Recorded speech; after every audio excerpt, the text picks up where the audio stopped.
يا صباح الأخبار والأسرار اللي محدش يعرفها. في أماكن في العالم المنطق فيها بيقف عاجز، والواقع بيتحول لكابوس ملوش تفسير. هنبدأ بتركيا ونشوف الراجل اللي إيده مغناطيس وبيمسك الحاجة من غير ما يقفل عليها. وبعدين هنروح لأفراح الذهب اللي بتوزن بالكيلو. ومش بس كده، ده احنا هنطير على نيجيريا نشوف العروسة اللي ما بترضاش تكمل الفرح غير بجبل فلوس. وفي الآخر هنحلي بأصالة المغرب وبركة الزيت اللي بيطحن بالحب.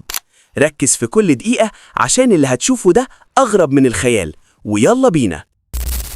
تعال بقى أوريك أغرب تقاليد الأفراح اللي موجودة في العالم، وتحديداً بيعملوها في نيجيريا. والطقوس دي لازم تتعمل يوم الفرح. العروسة بتاخد فلوس كتير من العريس، ولو ما تعملش الطقس ده والعروسة ما خدتش الفلوس، الفرح كله ما يتمش. والسبب في اللي بيحصل ده إن عندهم اعتقاد إن رش الفلوس على العروسة بيجلب الحظ السعيد والبركة لحياتها الجديدة. ومش بس كده، دي بتبقى فرصة للعريس وأهله عشان يوجبوا مع العروسة قدام الكل، ويوروا الناس إنهم شايلينها فوق الراس ومقدرينها بجد. سيبك بقى من الأفراح وتعال نروح للمغرب ونشوف السر. تعال بقى أوريك النهاردة مطاحن الزيت اللي موجودة في المغرب. والطريقة اللي قدامك دي تعتبر طريقة تقليدية وموجودة في المغرب وليها تاريخ قديم جدا. ودي حاجة أشبه بالرحايا، بيجيبوا الحبوب ويحطوها جوه الرحايا زي ما انتوا شايفين، وبعد كده بيطحنوها وبيستخرجوا الزيت بكل بساطة.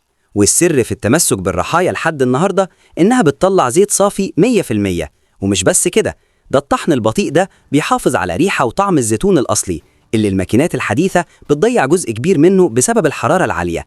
يعني الزيت ده بيفضل محتفظ بكل فوائده الصحية، وكأنك لسه قاطف الزيتونة من الشجرة حالا وبتاكلها على أبوها.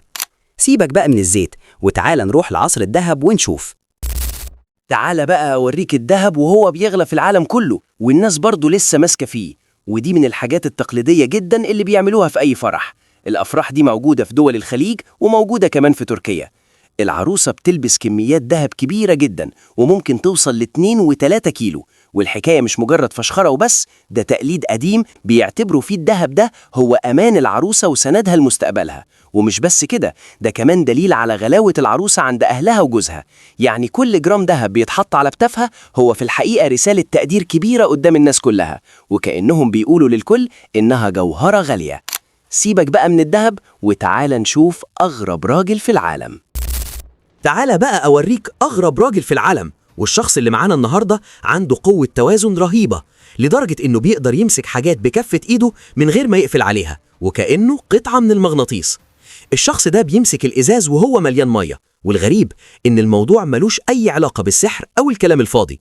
ده عبارة عن تدريبات قوية جدا وسنين من التركيز على نقط الارتكاز وتوزيع الوزن بالملي.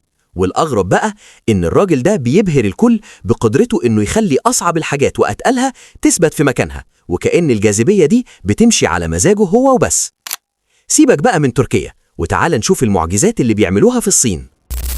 تعال بقى أوريك أغرب أنواع الفن اللي موجود في الصين، وهو فن النحت. بينحتوا الخشب وبيعملوا لك منه تحف فنية بره حدود العقل، لدرجة إنهم ممكن يقطعوا الشجر وبيرسموا عليه. والأغرب من كده إنهم مش بيستخدموا مكن، دول بينحتوه بإيديهم.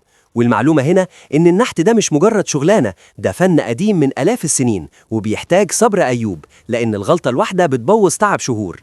والأغرب بقى إنهم بيستخدموا أنواع خشب معينة بتعيش سنين طويلة، وعشان كده التماثيل دي بتعتبر ثروة حقيقية وسعرها بيوصل لأرقام خيالية. سيبك بقى من نحت الخشب وتعال شوف شغل المصانع. تعال بقى أوريك النهاردة الطريقة اللي بيلفوا بيها السلك في المصانع. ولفة السلك دي مش بتعملها مكنة، ده شغل يدوي زي ما انت شايف كده. بيجيبوا البكرة وعن طريق موتور صغير شغال بالكهرباء بيقدروا يلفوا السلك بالطريقة دي ويعملوها بكر، وبعد كده بتتوزع على كل مكان.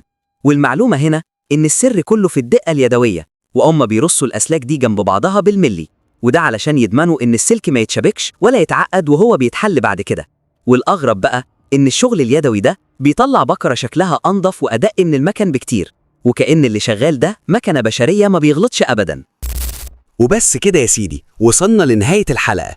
شفت بقى إن العالم ده مليان حاجات تغلب الخيال؟ قولي بقى في التعليقات، إيه أكتر مقطع لفت نظرك النهاردة؟ هل الذهب اللي بالكيلو ده ولا شغل المصانع اللي بالمسطرة؟ استنى رأيك، ولو عجبك الفيديو ما تنساش اللايك المتين، واشوفكم الحلقة الجاية على خير. سلام.